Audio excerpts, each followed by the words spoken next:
Hello students, তোমাদের সকলকে স্বাগত। তোমরা সবাই কেমন আছো? আশা করি ভালো আছো।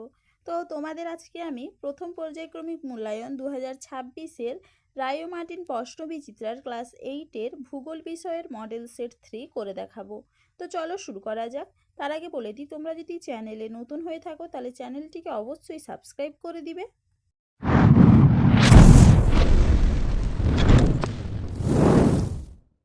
প্রথমে দেখে নিই একের দাগে সঠিক উত্তরটি নির্বাচন করে লেখো।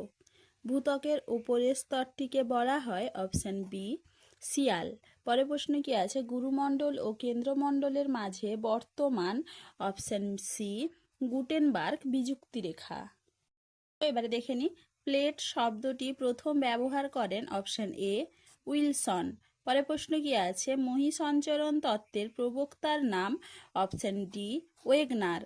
পরের প্রশ্ন কি আছে? পৃথিবীর উচ্চতম শৃঙ্গটি কোথায় অবস্থিত? উত্তর হবে কি অপশন বি নেপালে। পরের প্রশ্ন কি আছে? ভুটানের সরকারি ভাষা অপশন এ জাংথা। এবার দেখে নিই দুইয়ের দাগে সত্য বা মিথ্যা নির্বাচন করো। পদার্থের ঘনত্ব বলতে বোঝায় প্রতি ঘন সেন্টিমিটারে পদার্থের ওজন। উত্তর হবে কি ভুল।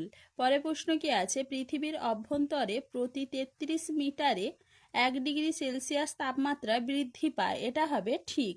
পরের প্রশ্ন কি আছে? পৃথিবী সৃষ্টির থেকে আজ পর্যন্ত সময়কে ভূতাত্ত্বিক কাল বলে। এটা হবে ঠিক।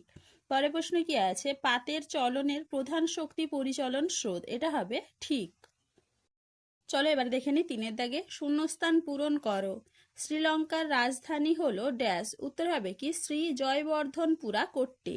পরের প্রশ্ন কি আছে? ড্যাশ নদীর মিলনস্থলে চুখা জলবিদ্যুৎ প্রকল্প রয়েছে। উত্তর হবে কি ওয়াংচু।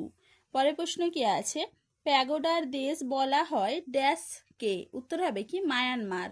পরের প্রশ্ন কি আছে? ভারতের প্রতিবেশী দেশের সংখ্যা ড্যাশ। উত্তর হবে কি 9টি। কটি? 9টি। এবারে দেখিনি চারের দাগে নিচের প্রশ্নগুলির সংক্ষিপ্ত ব্যাখ্যামূলক উত্তর দাও। পাললিক শিলায় জীবাশ্ম দেখা যায় কেন? দেখে না উত্তরটা তোমরা। পাললিক শিলায় জীবাশ্ম দেখা যায় কেন?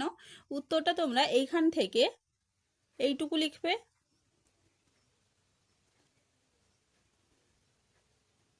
উদাহরণ দেখে নাও, এখান থেকে এইটুকু।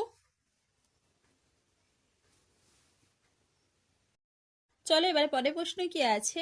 নেপাল পর্যটনে সমৃদ্ধ, যুক্তি দাও। দেখে নাও উত্তরটা তোমরা এখান থেকে ভালো করে একটু দেখে নাও।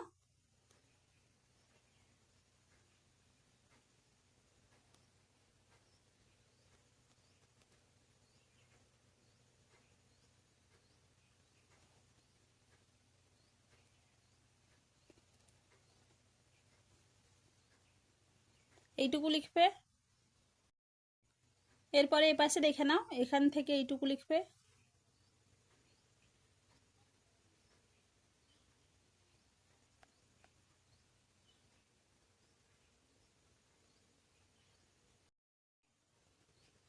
চলো আজকে এইটুকুই, দেখা হচ্ছে পরের ভিডিওতে। ভিডিওটি ভালো লাগলে লাইক করে দিবে এবং চ্যানেলটিকে অবশ্যই সাবস্ক্রাইব করে দিবে।